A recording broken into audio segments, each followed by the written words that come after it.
Aujourd'hui, prenons le temps d'étudier la parole de Dieu avec le sermon intitulé « La source du pouvoir qui accomplit l'œuvre du salut de Dieu ». Frères et sœurs, comme nous prenons le temps de réfléchir à la source du pouvoir qui accomplit l'œuvre du salut de Dieu,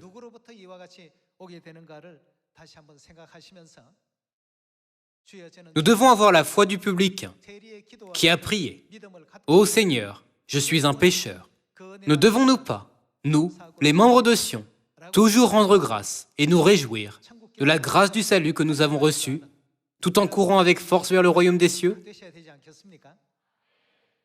Alors, quelle est la source du pouvoir qui permet à l'œuvre du salut d'être accomplie? Trouvons la réponse dans Exode chapitre 17. Chapitre 17, verset 8. Amalek vint combattre Israël à Réphidim.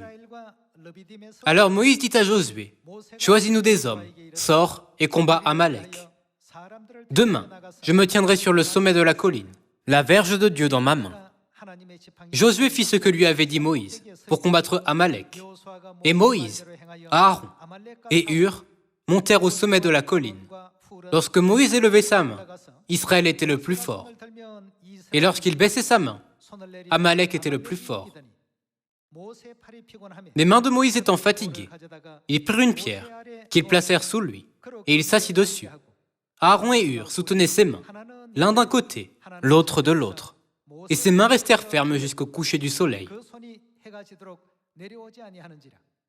Et Josué vainquit Amalek et son peuple au tranchant de l'épée. Pendant leur vie de 40 ans dans le désert, une œuvre étonnante de Dieu a eu lieu durant le combat contre Amalek. Moïse a placé Josué en première ligne du combat, et Josué a dirigé l'armée israélite dans le combat contre Amalek. Le combat était ardu. À un moment donné, Amalek était le plus fort. Et à un autre moment, Israël était le plus fort. La situation s'est répétée encore et encore. Même si un chef était charismatique, il y avait de bonnes stratégies de combat. Il y avait une raison claire pour laquelle Israël perdait. Quelle était la raison? C'était parce que Moïse baissait sa main au sommet de la colline. Les Israélites perdaient de façon impuissante. Peu importe la stratégie ou les tactiques utilisées, peu importe s'ils combattaient courageusement. Et de nouveau, Israël a pris l'avantage et a été le plus fort. Quelle était la raison? Lorsque les Israélites ont regardé vers la colline, Moïse élevait sa main. Lorsque Moïse élevait sa main, Israël était le plus fort. Et lorsqu'il baissait sa main, Amalek était le plus fort. À travers cela, nous devons penser attentivement à notre relation avec Dieu aujourd'hui. Même si nous avons un chef qui est sage, brillant et intelligent, qu'arrivera-t-il si Dieu ne nous aide pas? L'œuvre du salut pourra-t-elle être accomplie? Jamais. Lorsque Moïse a élevé sa main, Israël a pu gagner le combat avec l'aide de Dieu. La victoire ne dépendait jamais des capacités de Moïse, de Josué ou de l'armée israélite. Le résultat du combat entre Israël et Amalek dépendait uniquement du fait que la main de Moïse était élevée ou baissée. Même si les gens se rassemblent ensemble et font tant d'efforts, sans que Dieu dirige l'œuvre du salut et sans l'aide de Dieu, pensez-vous que l'évangélisation mondiale peut être accomplie? C'est absolument impossible. Comme dans le cas de Josué et de l'armée israélite, de quelle aide et de quel soutien avons-nous besoin en cette époque? Nous avons absolument besoin de l'aide de Dieu, des prières de Dieu et de l'encouragement de Dieu. Sans cela, l'évangélisation mondiale ne peut jamais être accomplie. Pourquoi Dieu nous a-t-il montré l'histoire des Israélites? C'était pour nous faire savoir que toutes les œuvres de l'Ancien Testament sont des ombres qui s'accompliront sûrement en cette époque. Quelle que soit la férocité de Josué, chaque fois que la main de Moïse était baissée, il ne pouvait pas gagner, même s'il y avait des centaines ou des milliers de vaillants soldats. De la même manière, comme nous menons maintenant la dernière œuvre de l'Évangile, nous devons toujours nous souvenir de Dieu, qui est la source de tout pouvoir. Regardons Exode, chapitre 14, verset 10. Pharaon approchait. Les enfants d'Israël levèrent les yeux. Et voici, les Égyptiens étaient en marche derrière eux. Et les enfants d'Israël eurent une grande frayeur et crièrent à l'Éternel. Ils dirent à Moïse, n'y avait-il pas des sépulcres en Égypte, sans qu'il soit besoin de nous mener mourir au désert? Que nous as-tu fait en nous faisant sortir d'Égypte?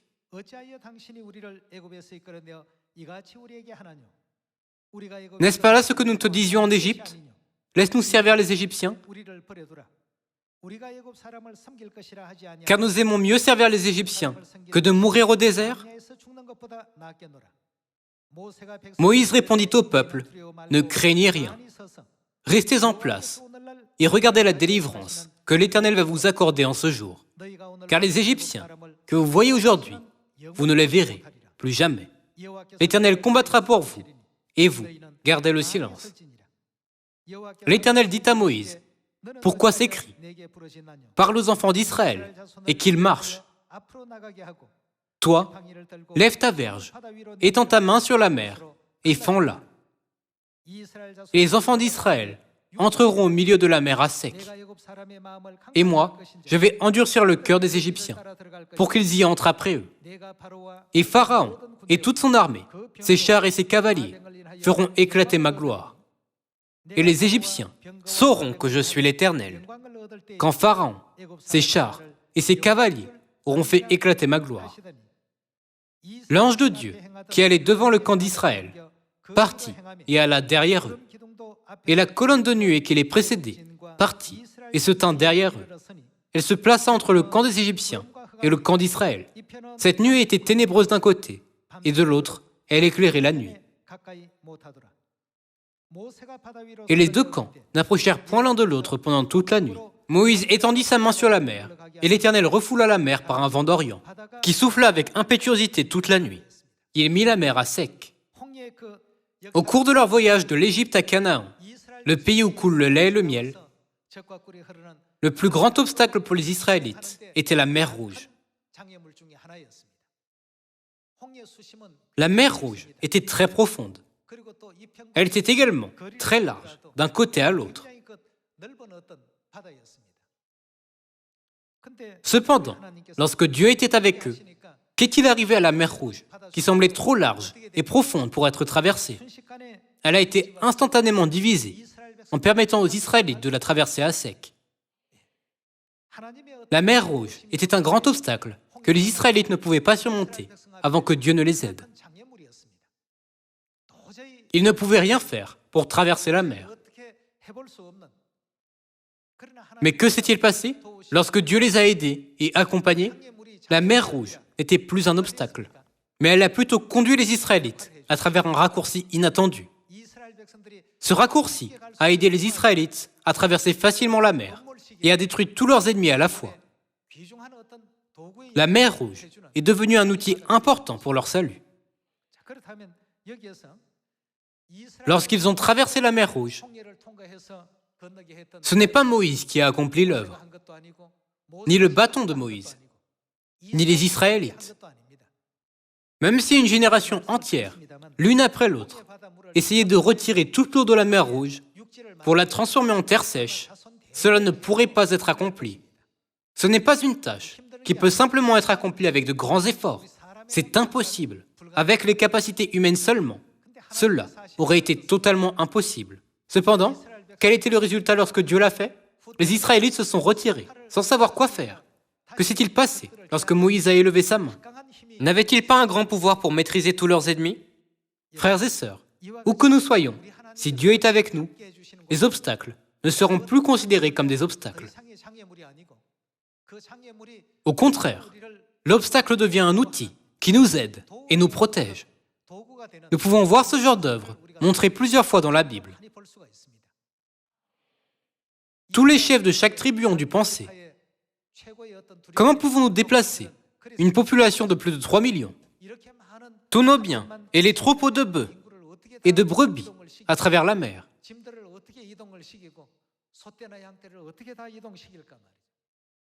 Le simple fait de traverser la mer Rouge n'était pas une tâche simple. Cependant, lorsque Dieu les a aidés, c'est devenu une tâche si facile. Et tous les Israélites ont pu traverser en toute sécurité la mer Rouge en peu de temps. Nous pouvons trouver cette scène étonnante dans Exode, chapitre 14. Frères et sœurs, en cette époque, si nous pensons que nous sommes ceux qui accomplissent tout, l'Évangile sera très lent. Il ne réussira pas. Avec un tel état d'esprit, l'Évangile ne se passera pas bien. C'est ainsi que Dieu l'a conçu. L'Évangile se passera bien si nous comprenons correctement Dieu, en réalisant son pouvoir puissant et en lui demandant son aide. Tout sera fait selon la volonté de notre Père et de notre Mère. Dieu nous accordera tout ce dont nous avons besoin pour prêcher l'Évangile à toutes les nations. Dieu regarde notre foi et permet à l'Évangile de grandir selon nos réalisations. Gravons toujours cet enseignement dans notre cœur. Le succès de l'Évangile ne dépend pas du fait qu'un certain missionnaire ou pasteur soit envoyé dans un lieu particulier. Un homme n'a pas le pouvoir de changer le résultat de l'Évangile. Par conséquent, même le bâton d'un berger ordinaire peut recevoir le pouvoir puissant de diviser la mer Rouge, lorsque Dieu le veut. Croyons-le absolument. Qui est la source de tout pouvoir? D'où vient-il? Il vient de Dieu. Puisque Dieu nous a confié une mission, nous devons faire de notre mieux et faire les commissions de Dieu avec diligence. Puisque Dieu nous a dit de prêcher, nous devons simplement aller vers les gens en disant « c'est la parole de Dieu ». Puis, nous devons confier la suite à Dieu. Même si Josué s'était fabriqué des armes puissantes, s'en était équipé et était allé à la guerre avec un grand nombre de soldats, que serait-il arrivé à Josué ou à l'armée israélite si Moïse avait baissé sa main? Ils n'auraient pas pu vaincre leur ennemi. Seul Dieu peut nous aider. Sans l'aide d'en haut, l'œuvre du salut ne peut pas avancer. Ne pouvons-nous pas comprendre clairement cela à travers la vie des Israélites pendant 40 ans dans le désert, ainsi que par ce qui se passe en cette époque? Nous pouvons oublier ou négliger tout le reste dans notre vie. Cependant, nous devons toujours nous souvenir de Dieu et de ses paroles en toutes circonstances. Et nous ne devons jamais avoir le mauvais état d'esprit en pensant « je l'ai fait ». Si Josué avait dit « je suis celui qui remporte la victoire dans la guerre contre Amalek », et qu'à partir de ce moment, Moïse avait baissé sa main et était resté au garde à vous en disant « d'accord Josué, dirige l'armée et essaie de nouveau de combattre Amalek », quel aurait été le résultat? Il n'aurait jamais gagné cette guerre. Frères et sœurs, nous devons toujours penser attentivement à l'origine du pouvoir du salut. Cela ne vient pas de la méthode ou du pouvoir de l'homme. Nous sommes tous des pécheurs. Avec quel pouvoir pouvons-nous, pécheurs, conduire d'autres pécheurs qui luttent contre le péché au salut?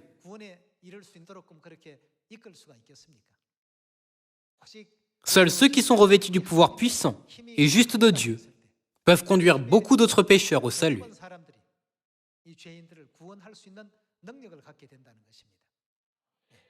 Lorsque nous oublions Dieu, en essayant de faire l'Évangile avec nos propres capacités, il ne peut jamais être accompli, indépendamment de la méthode, des moyens ou des outils que nous utilisons. Nous pouvons confirmer cela une fois de plus à travers l'histoire de la mer Rouge. À ce propos, voyons l'enseignement dans Nombre chapitre 21, verset 4. Ils partirent de la montagne de Hor par le chemin de la mer Rouge pour contourner le pays d'Édom. Le peuple s'impatienta en route et parla contre Dieu et contre Moïse. Pourquoi nous avez-vous fait monter hors d'Égypte pour que nous mourions dans le désert? Car il n'y a point de pain et il n'y a point d'eau, et notre âme est dégoûtée de cette misérable nourriture. Alors l'Éternel envoya contre le peuple des serpents brûlants. Ils mordirent le peuple, et il mourut beaucoup de gens en Israël. Le peuple vint à Moïse et dit, « Nous avons péché, car nous avons parlé contre l'Éternel et contre toi. Prie l'Éternel, afin qu'il éloigne de nous ces serpents. » Moïse pria pour le peuple. L'Éternel dit à Moïse, « Fais-toi un serpent brûlant, et place-le sur une perche. Quiconque aura été mordu, il le regardera. Fera quoi? Conservera la vie. » Moïse fit un serpent d'airain, et le plaça sur une perche. Et quiconque avait été mordu par un serpent, et regardait le serpent d'airain, conservait la vie. Il y a de nombreuses leçons importantes à tirer de l'histoire du serpent d'airain. Lorsque les Israélites ont regardé le serpent d'airain, ils ont conservé la vie. Cependant, ils ont adoré bêtement le serpent d'airain pendant environ 800 ans, jusqu'au temps du roi Ézéchias. Pourquoi ont-ils adoré le serpent d'airain? Ils ont pensé que le serpent d'airain les avait sauvés. Frères et sœurs, c'est ainsi qu'on tombe dans l'erreur. Lorsqu'ils ont oublié Dieu et ont seulement suivi ce qui était visible à leurs yeux, ils ont commencé à tomber dans l'erreur. Contrairement au commandement de Dieu, ils ont fait des idoles dont Dieu n'était pas content et ont commencé à les adorer. Les Israélites ont-ils conservé la vie lorsqu'ils ont été mordus par des serpents brûlants parce que le serpent d'airain avait une sorte de pouvoir pour les guérir? Pas du tout. Alors, quelle était la source du pouvoir qui les a guéris? Ce n'était pas le serpent d'airain lui-même, mais la parole de Dieu qui a dit « Quiconque regardera le serpent d'airain conservera la vie ». Tous ceux qui ont regardé le serpent d'airain n'ont-ils pas conservé la vie en obéissant à la parole avec foi? En fin de compte, derrière chaque œuvre du salut, qui était là? Dieu était là. L'armée de Josué a vaincu Amalek au combat. Moïse a divisé la mer Rouge avec son bâton. Et les Israélites ont été guéris après avoir été mordus par des serpents brûlants. Ces événements nous permettent de réaliser que c'était l'aide de Dieu dans les coulisses qui a accompli ces œuvres.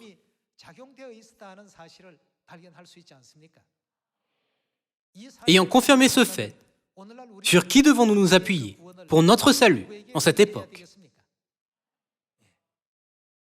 Si nous nous appuyons sur un homme, une situation ou une condition, nous finirons comme les Israélites qui se sont toujours plaints et sont tombés dans le désert. En menant l'Évangile, nous pouvons manquer de capacité dans de nombreux domaines et rencontrer des obstacles qui nous entravent. Cependant, qui nous a dit « Je serai avec vous tous les jours jusqu'à la fin du monde » Dieu peut faire comme si ce n'était pas un obstacle, d'un obstacle même insurmontable, et plutôt le changer en un outil qui nous aide. Dieu puissant, qui a ce genre de pouvoir, nous aide maintenant. Nous devons réaliser que Dieu est la source du salut et que son pouvoir nous a été accordé parce qu'il a élevé sa main pour nous.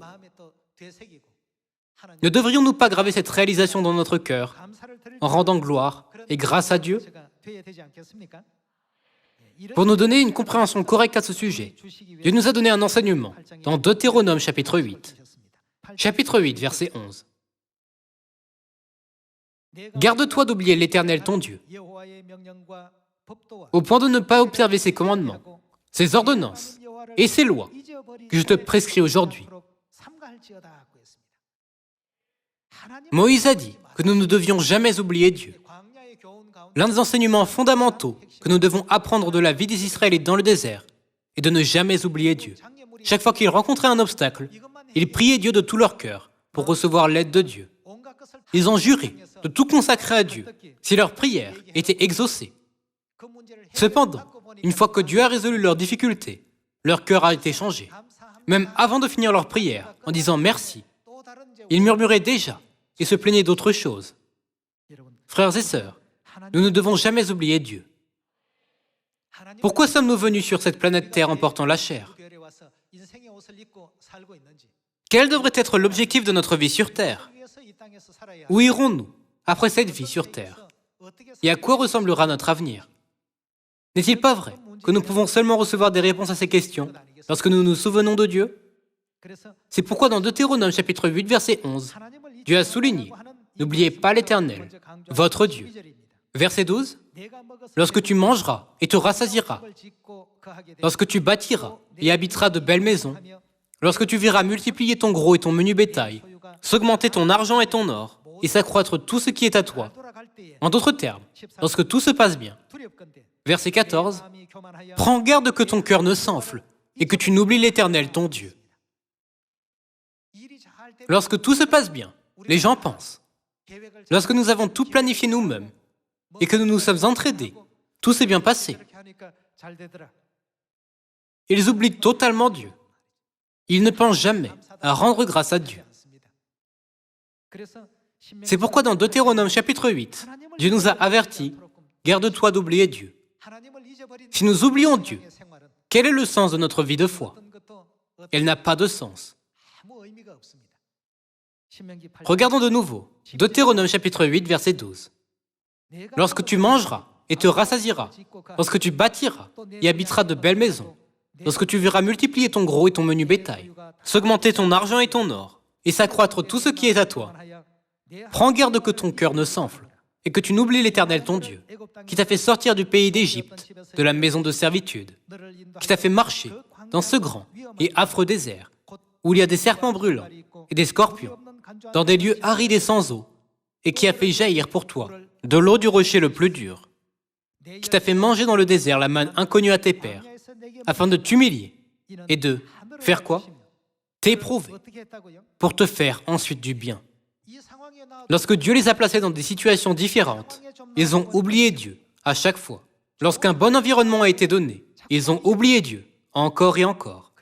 C'est pourquoi Dieu les a parfois affamés, les a parfois fait marcher dans le désert aride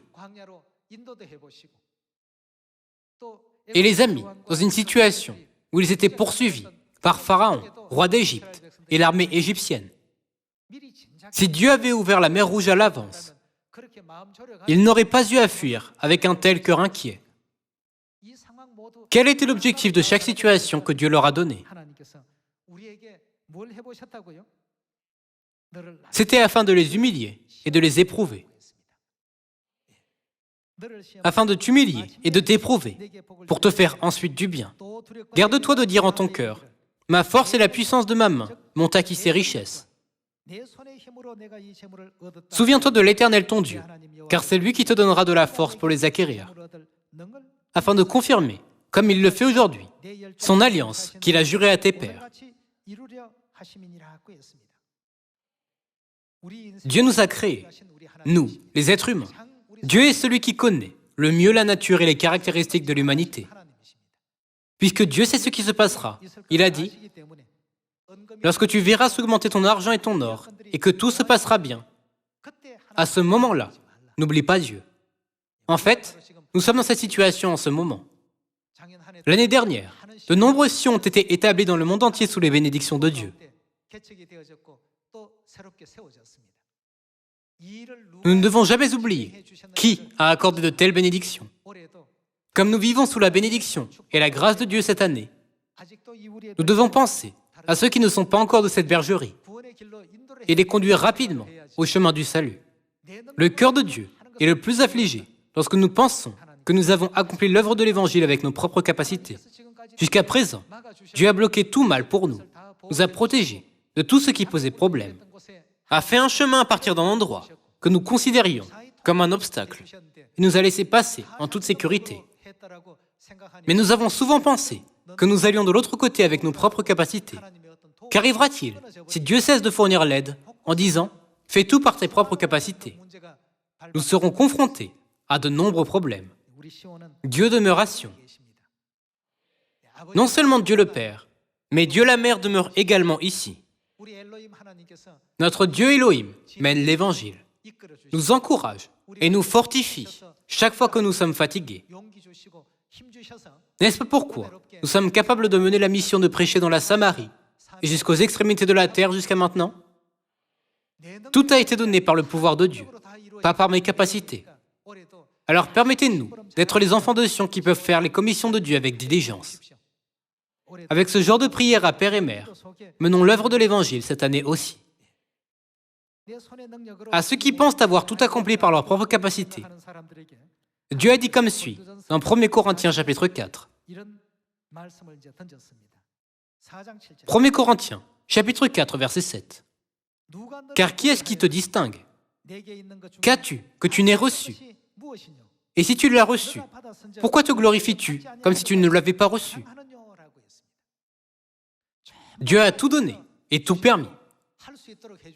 Et il a ouvert le chemin pour que les Israélites puissent vaincre lorsqu'ils se débattaient. Lorsqu'ils ont rencontré des luttes encore plus grandes, Dieu a résolu le problème en transformant des obstacles en outils pour les aider afin qu'ils puissent surmonter toutes les difficultés. N'est-ce pas ce qui s'est passé pendant 40 ans dans le désert? Ayant appris des Israélites, nous, qui marchons dans le désert de la foi, ne devons jamais oublier Dieu du tout. Nous avons pensé, comment l'Évangile peut-il être prêché dans un endroit extrêmement froid comme l'Alaska? Il est étonnant que même les Esquimaux aient reçu la vérité et soient venus à Sion. N'est-il pas vraiment étonnant que l'Évangile soit allé aussi loin? Maintenant, les Sions ont été établis dans les hautes montagnes, comme le village de Sertong dans l'Himalaya, et dans d'autres villages de plus haute altitude. Avant, nous n'avons jamais imaginé que l'Évangile serait prêché dans des endroits aussi reculés. Nous avons simplement pensé, puisqu'il est dit, dans la Samarie jusqu'aux extrémités de la terre, l'Évangile sera achevé, après avoir été prêché à certains peuples. Mais Dieu a conduit nos pas à ces endroits, en nous permettant de porter des fruits, où que ce soit, tant que les enfants de Dieu étaient là. Nous ne pouvons nous empêcher de rendre grâce à Dieu. La source de tout pouvoir n'est pas la capacité d'un individu. Le pouvoir est déclenché lorsque Dieu ouvre le chemin. Même si les bras de Josué étaient forts et qu'il avait une stratégie courageuse, ce n'est que lorsque Moïse a élevé sa main qu'ils ont pu gagner le combat.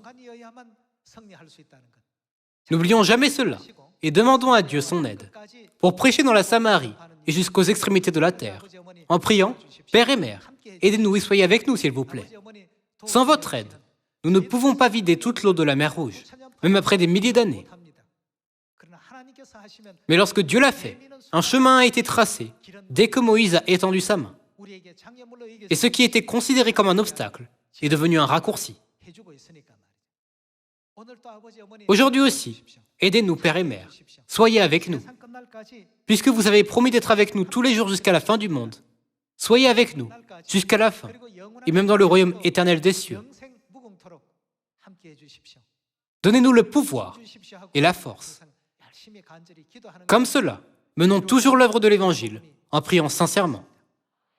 Croyons en notre Père et en notre Mère et appuyons-nous sur eux. En espérant que vous suivrez tous la conduite de Père et Mère jusqu'au ciel, avec joie et un cœur obéissant, j'aimerais conclure le sermon d'aujourd'hui. Merci beaucoup.